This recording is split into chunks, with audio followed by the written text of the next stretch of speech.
है उसको ठीक करने के लिए आपका क्या प्लान है? सबसे बड़ी प्लानिंग तो यही है कि मजबूती से हर सीट पर चुनाव लड़ रहे हैं। सबसे बड़ी प्लानिंग ये है कि अपने संगठन की मजबूती कर रहे हैं। सबसे बड़ी प्लानिंग ये है कि जहाँ जहाँ हमारे कैंडिडेट हैं वहाँ पर संगठन उठ खड़ा हुआ है। आपकी बात बिल्कुल सही है, हम 48 साल से सत्ता में बाहर हैं, लेकिन एक ये भी बात सच है कि हमारे डीएनए में कहीं ना कहीं बंगाल बसता है और बंगाल में कांग्रेस का रीएनर्जाइज होना, कांग्रेस का पुनर्जीवित होना, कांग्रेस का रिहेबिलिटेशन होना बहुत जरूरी है। बंगाल ने तृणमूल को भी 15 वर्ष देकर देख लिया। बंगाल कभी भी बीजेपी के साथ नहीं खड़ा हो सकता क्योंकि बंगाल बीजेपी को बाकी जगहों से बहुत बेहतर समझता है। तो जरूरी है कि कांग्रेस अपने आप को मजबूत करे, लोगों तक जाए और ज्यादा से ज्यादा जनसंपर्क करे। हमारा बंगाल से नाता इस चुनाव, इस प्रचार, इस वोट तक नहीं है। हमारा बंगाल से नाता बहुत पुराना है और आगे भी अपने संगठन को सृजित करने के लिए, अपने संगठन को मजबूत करने के लिए हम निरंतर प्रयासरत रहेंगे। तो प्रिया जी, जैसे कि आपने कहा कि राहुल जी के 3 रैलियों का परमिशन नहीं दिया गया और कहीं ना कहीं इसके पीछे राज्य सरकार यानी कि सरकार का भी एक भूमिका है। लेकिन इस वक्त तो पूरा बागडोर जो है लॉ एंड ऑर्डर का वो इंफ्रास्ट्रक्चर से भी तो पता है कि एक चीज चालू है वो इलेक्शन कमीशन के हाथ में है। और इसी संदर्भ में और एक चीज भी बताना चाहता हूँ कि कुछ सीएम का जो रैली है, सीएम का जो प्रचार है भवानीपुर केंद्र में, जो कि उनका केंद्र है, वहाँ पर भी उनको रोका जा रहा है। तो इस बारे में आप क्या कहें? मैं 2 चीजें कहना चाहती हूँ। जब मैं यहाँ आई और आने से पहले जब मैं कुछ खबरें देख रही थी, मैं हतप्रभ हूँ। बंगाल को पुलिस की छावनी बना दिया गया है। बंगाल में आज हर पुलिस महकमे का, बॉर्डर सिक्योरिटी का, सब जगह के लोग इकट्ठा हो गए। यहाँ चुनाव होने जा रहा है, यहाँ जंग होने नहीं जा रही है। इलेक्शन कमीशन को, बीजेपी को ये याद रखना होगा, ये बंगाल है, ये सब देख रहा है, सब समझेगा और आपको ऐसा सबक सिखाएगा बंगाल में ये करने के लिए। जहां पर भी किसी भी राजनीतिक व्यक्ति को अगर प्रचार के लिए रोका जाए, वो हमारा प्रतिद्वंदी क्यों ना हो, हम उसका अपोज करते हैं, हम उसका विरोध करते हैं। क्योंकि राजनीति में जितना मौलिक अधिकार वोट देने का है, उतना ही मौलिक अधिकार चुनाव लड़ने का है, उतना ही मौलिक अधिकार फंडामेंटल राइट प्रचार करने का है। मैंने इसलिए ये बात उठाई क्योंकि ये सच है कि सारी जगहों पर, विजयापुर, श्रीरामपुर और शहीद मीनार, इन सब जगहों पर बीजेपी और टीएमसी दोनों के कार्यक्रम हुए। तो एक कांग्रेस के कार्यक्रम में ही बाधा डाल दी और कांग्रेस के दिग्गज नेता राहुल जी के कार्यक्रम में ही बाधा डाल दी। तो ये अपने आप में बहुत सारे सवाल खड़े करता है।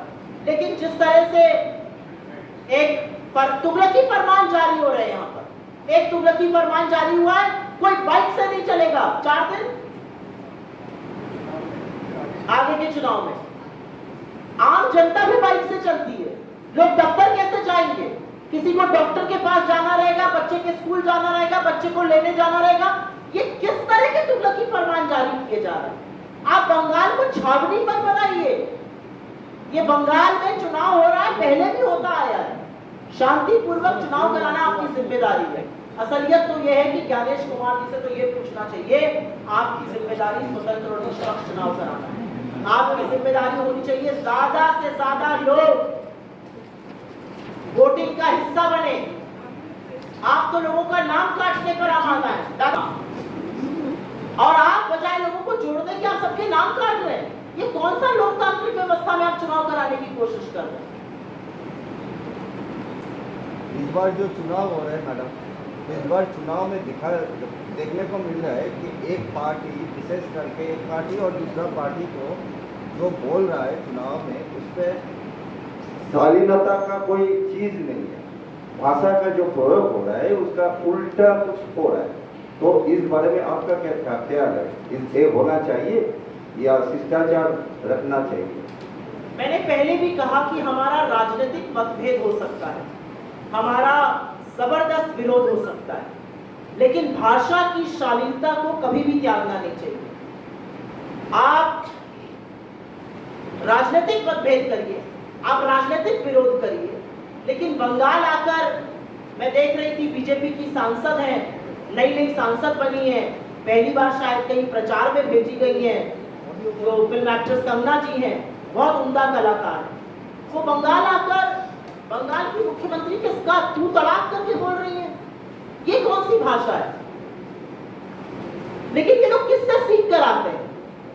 ये लोग उसी व्यक्ति से सीख कर आते हैं ना जिसने पिछले बार यहां पर आकर दीदी, ओ दीदी, जिनका गृह मंत्री इस बार आकर है दीदी गुंडागर्दी कर रहा है, ये उन्हीं से सीख कर आते हैं ना जिन्होंने हमारी नेता और एक ऐसी महिला जिसने इस देश पर अपना सुहाग कुर्बान कर दिया, एक ऐसी महिला जिसने हिंदुस्तान में वैधव्य झेलते हुए ज्यादा साल बिताए, एक सुहागन, वो कम दिन रही। आप सोनिया जी को कांग्रेस की विधवा कहते हैं? आपका दाम्पत्य के सूत्र में कोई यकीन नहीं होगा और मैं आपकी पर्सनल लाइफ पर कमेंट नहीं करना चाहती हूँ, लेकिन आप एक ब्याहता को 50 करोड़ की गर्लफ्रेंड कहते हैं। आप एक साथी सांसद, क्योंकि वो ऑपोजिशन से हैं और आपसे सवाल पूछती है, उनको सदन में सूपनखा कहते हैं। आपकी हिम्मत होती है कहने की लड़कियों की फोटो अचार के डब्बे पर लगा दो, अचार बिकने लगेगा। 1.5 घंटे की फ्लाइट नहीं होगी यहां से मणिपुर, वहां पर जो बेटियों के साथ हुआ, नरेंद्र मोदी चुप रहे। मुझे दुख होता है ये कहते हुए कि इस सरकार ने वो कर्म किए हैं जो अगर महिलाएं सुने तो उनको उनका मुंह देखना पसंद न करें। आपके मंत्री, आपके सांसद, आपके विधायक आरोपी नहीं, दोषी पाए गए महिलाओं के बलात्कार के, और आप आखिरी दम तक उनको बचाते रहे, चाहे कुलदीप सिंह सेंगर हो, चाहे ब्रजभूषण शरण हो, कोई भी हो, या प्रज्वल रेवन्ना हो। आप उन लोगों के साथ खड़े होते हैं जो महिलाओं के खिलाफ अपराध करता है। आपकी महिला विरोधी सोच एक तरफ, लेकिन राजनीति में मर्यादा और शिष्टाचार एक तरफ है। राहुल गांधी जी से ज्यादा मुझे नहीं लगता नरेंद्र मोदी का या भारतीय जनता पार्टी का या आरएसएस का कोई तगड़ा विरोध करता होगा, लेकिन क्या आपने राहुल जी को कभी भी भाषा की मर्यादा लांघते हुए देखा है? आपने कभी भी उनको ये अपशब्द कहते हुए, ये गली के लड़के जैसे बात करते वैसे सुनते हुए देखा है? मैं तो कहना चाहती हूँ मोदी जी से, अपनी सांसदों को समझाइए। नई नई सांसद बनी है, नई नई राजनीति में आई है, अभी जोश खरोश आगे है, लेकिन तू तड़ाक मत करिए। यहाँ पर आकर हम भी तो आए चुनाव लड़ने, हम कर रहे हैं किसी से तू तड़ाक। मुझे लगता है भाषा की मर्यादा और शालीनता एक तरफ है और राजनीति दूसरी तरफ। रिगार्डिंग महिला की प्राइम मिनिस्टर के भाषण में कांग्रेस के अगेंस्ट भ्रूण हत्या किया गया, पाप किया गया, ये सब जो शब्द जो बोले थे प्राइम मिनिस्टर, ये क्या डर से बोले थे? सारे भाषण में कांग्रेस के अगेंस्ट में और सहयोगी दल के अगेंस्ट में भाषण, इसका आप करा। इसका मैं 2 जवाब देना चाहती हूँ, क्योंकि बंगाल में हूँ तो ये कहना जरूरी है। बंगाल में चुनाव चल रहा है, तमिलनाडु में चुनाव चल रहा है, आचार संहिता लागू है। इस देश का प्रधानमंत्री आते हैं और सरकारी चैनल दूरदर्शन पर 29 मिनट का भाषण देते हैं। वो खैर दूरदर्शन रहा नहीं, अब तो वो मोदी दर्शन है, आपके और हमारे पैसे से चलता है, टैक्स पेयर मनी से चलता है। मोदी जी का चरण वंदन करता है और विपक्ष को पानी पी पी कर कोसता है। जनता के कोई मुद्दे उठाने से उनका कोई मतलब नहीं है, ये असलियत है मोदी दर्शन चैनल की। खैर 29 मिनट के भाषण में 58 बार 58 टाइम्स वो कांग्रेस पार्टी का नाम लेते हैं, क्योंकि नरेंद्र मोदी जानते हैं कि इस देश के सामने उनका पर्दाफाश हो चुका है। नरेंद्र मोदी जानते हैं कि इस देश की महिलाएं समझ चुकी हैं कि महिला आरक्षण में सबसे बड़ी बाधा, सबसे बड़ी रुकावट, सबसे बड़ा रोड़ा वो खुद बने हुए हैं। वो महिलाओं को आरक्षण देना ही नहीं चाहते हैं। अगर देना चाहते तो 543 में 181 सीट रिजर्व करने में उनको क्या दिक्कत है? छोटी सी बच्ची ये सवाल पूछ रही है। आपके पास इतने बड़े प्लेट में 543 चीजें रखी हैं, बच्चा आएगा फिर ये नहीं, जब और आ जाएगा तब दूंगा। सबको पता आप नहीं देना चाहते, तो ये उनका डर है और ये डर अच्छा है, क्योंकि आप महिला आरक्षण के पीछे छिपकर एक अलोकतांत्रिक परिसीमन करना चाहते थे, जो हम आपको किसी कीमत पर करने नहीं देंगे। महिला आरक्षण पर हम सब प्रतिबद्ध हैं। हमने शुरू किया था पंचायती राज से, उसके चलते आज 15 लाख निर्वाचित महिलाएं हैं। ये राजीव जी की देन है, और असलियत ये भी है कि 1989 में जब राजीव जी ने बिल पेश किया था तो उसके खिलाफ वोट करने का काम अटल बिहारी वाजपेयी, लाल कृष्ण आडवाणी, राम जेठमलानी और जसवंत सिंह जी ने किया था। ये असलियत है लोगों में। मेरा दो सवाल है। पहला, ज्ञानेश कुमार जी ने कहा है कि इस बार बंगाल चुनाव बिल्कुल फेयर तरीके से, हिंसा मुक्त और शांत तरीके से होगा, तो क्या इससे पहले जितने भी चुनाव हुए वो फेयर नहीं थे? पहला सवाल। दूसरा चीजें, लेकिन वहीं दूसरी तरफ देखा भी गया है कि केंद्र में, लोकसभा में कांग्रेस ने बहुत अच्छा जनमत हासिल भी किया और अभी जो बिल था उसको लेकर बहुत अच्छा वो परफॉर्मेंस भी था, तो इसको लेकर आप क्या कहेंगे? आपका पहला सवाल जो है उसका जवाब मैं नहीं दे सकती। उसका जवाब एक वैसा व्यक्ति दे सकता है जिसके सामने वोट चोरी का सबूत रखा गया, चाहे वो कर्नाटक का मधेपुरा हो या आनंद हो या हरियाणा हो या महाराष्ट्र हो, सबूतों के साथ, वोटर लिस्ट के साथ, नाम और नंबर के साथ परोस कर एक प्लेट में राहुल गांधी जी ने सबूत रखा इस देश के सामने। अगर कोई और चुनाव आयुक्त होता तो वो कहता मेरी जिम्मेदारी है स्वतंत्र और निष्पक्ष चुनाव कराना, 1 पर्सन 1 वोट इस देश का लोकतंत्र का पहली नींव है, और अगर कुछ खामियां हुई हैं तो मैं उसको दिखवाऊंगा, उस पर करेक्शन कराऊंगा। ज्ञानेश कुमार जी को लगता है कि वो फिल्मों में एक्टिंग करने वाले एक एक्टर हैं, वो प्रेस कॉन्फ्रेंस करने आते हैं, पेन उठाते हैं, पेन तोड़ते हैं। आप एक्टर हैं कि आप चुनाव आयुक्त हैं? आप ये सब ड्रामा करने के लिए चुनाव आयुक्त बने हैं या मोदी जी का चरण वंदन करने के लिए चुनाव आयुक्त बने हैं? आप एयरपोर्ट पर निकलकर हाथ किसको हिला रहे हैं? आप चुनाव आयुक्त है, आपकी जिम्मेदारी है स्वतंत्र और निष्पक्ष चुनाव कराने की, आपकी जिम्मेदारी है ज्यादा से ज्यादा लोग जुड़े, आपकी जिम्मेदारी है कि हर व्यक्ति को उसके वोट का अधिकार मिले। आप लोगों को उनके वोट से वंचित कर रहे हैं और काट छांट की तैयारी कर रहे हैं, जो डिलिमिटेशन से मोदी जी करना चाहते हैं। ये असलियत है। इसका जवाब मुझे लगता है ज्ञानेश कुमार जी ने, लेकिन असलियत सारा देश जानता है।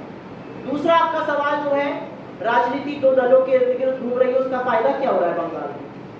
बंगाल का एजुकेशन, बंगाल का हेल्थ इंफ्रास्ट्रक्चर चरमरा चुका है, बंगाल में बेरोजगारी है, बंगाल में महिलाएं सुरक्षित हैं, बंगाल की इकोनॉमी सुचारू रूप से चल नहीं रही है, 8 लाख करोड़ का कर्जा है बंगाल पे। तो ये इर्द गिर्द घूमने से फायदा किसका हो रहा है?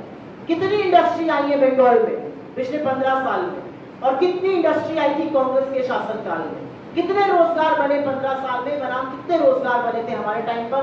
आप उसका मसौदा निकालकर, ब्यौरा निकालकर देख लीजिए। तो मुझे लगता है इर्द गिर्द राजनीति घूमना एक तरफ है, बंगाल का फायदा किसमें है और क्या बंगाल बेटर डिजर्व करता है, सारा मुद्दा। मैडम मेरा एक क्वेश्चन है। ओके मैडम, जो है ना, इस चुनाव में दिखा गया कि दोनों पार्टी बीजेपी और टीएमसी एक दूसरे का जो कंपटीशन है, मैं और आपने जो ये बात पूछी, एक मिनट, आपने जो बात पूछी, पहले वाले चुनाव निष्पक्ष नहीं हुए, तो बंगाल के जितने भी बीजेपी के विधायक हैं, सारे के सारे पहले ही इस्तीफा दे देते, तब हम मांगते थे सारे चुनाव निष्पक्ष। हाँ मैडम, ये इलेक्शन में देखा गया कि दोनों जो पार्टी है, कोई 13,000 का ऊपर जो जोर दे रहे हैं, कोई 3,000 का ऊपर जोर दे रहे हैं, जो दे रहे हैं, जो पैसा का ऊपर दे रहे हैं। लेकिन मेरा सवाल ये है कि पश्चिम बंगाल में जब आप अभी बेरोजगारी इतना ज्यादा हो गया, तब कांग्रेस की क्या स्टैंड है, कांग्रेस की क्या सुझाव है, क्या चिंतन है कि किस बारे में, क्या करने से बेरोजगारी कम होगा या पैसा देना पड़ेगा, इसमें हल होगा? मैं आपको दोनों ही साइड की स्टोरी बता देती हूँ। बीजेपी ने आकर बोला हम 3,000 रुपए महिलाओं को देंगे, हर ग्रेजुएट को, युवा को 3,000 रुपए देंगे। आपकी 21 राज्यों में सरकार है, कितने राज्यों में आप 3,000 रुपया ग्रेजुएट्स को दे रहे हैं और कितने राज्यों में आप 3,000 रुपए महिलाओं को दे रहे हैं? कितने राज्यों में आपने प्रॉमिस किया था आप पैसा देंगे? महाराष्ट्र में आपने कहा लाडली बहना, 20 लाख महिलाओं के नाम काट दिए। बिहार में आपने एक बार किस्त दी, अब पैसा ही नहीं आ रहा है, 9 लाख महिलाओं के नाम भी काट दिए। दिल्ली में कहा था आते ही हम लागू करेंगे, आज तक महिला को 1 साल ऊपर हो गया, एक पैसा नहीं मिला। मध्य प्रदेश में आपने कहा था 1500 को 3,000 करेंगे, आपने नहीं किया, 2.5-3 साल निकल गए। तो बीजेपी के जुमले और बीजेपी के बातों में बड़ा अंतर होता है। बीजेपी कहती कुछ है, करती कुछ है। आप युवाओं के भविष्य के लिए इतने चिंतित हैं, तो आप बताइए ना, आपने कितने युवाओं को रोजगार दिया पूरे देश में? युवा रोजगार मांगता है तो उसके ऊपर कड़कड़ाती ठंड में पानी बरसाने का और लाठियां से मारने का काम बीजेपी की सरकार करती है। उसको देशद्रोही कहा जाता है, उसको अर्बन नक्सल कहा जाता है, क्योंकि वो अपना हक मांग रहा है। तो बीजेपी की करनी और करनी में ही अंतर है। बंगाल में 84 लाख युवाओं ने रजिस्टर किया 1500 रुपए के लिए। क्या होता है 1500 रुपए आज? लेकिन 84 लाख युवाओं का रजिस्टर करना ये बताता है आपको कि यहाँ पर बेरोजगारी और यहाँ पर लोगों के लिए समस्या कितनी भीषण है, यहाँ पर युवाओं का भविष्य कितना अंधकारमय है, ये आपको अपने आप पता चलेगा। कांग्रेस की सोच है कि युवाओं को सशक्त बनाइए, युवाओं को ऐसा बनाइए कि उनको रोजगार मिल सके, और उसके लिए उनकी एजुकेशन, उसके लिए आधुनिक शिक्षा, उसके लिए एआई की शिक्षा, ये सारी चीजें जरूरी है। एक स्टार्टअप का नया प्रारूप बने, एक इंडस्ट्रियल नया मसौदा बने, ऐसा क्यों नहीं किया जा रहा? सवाल तो स्पष्ट है।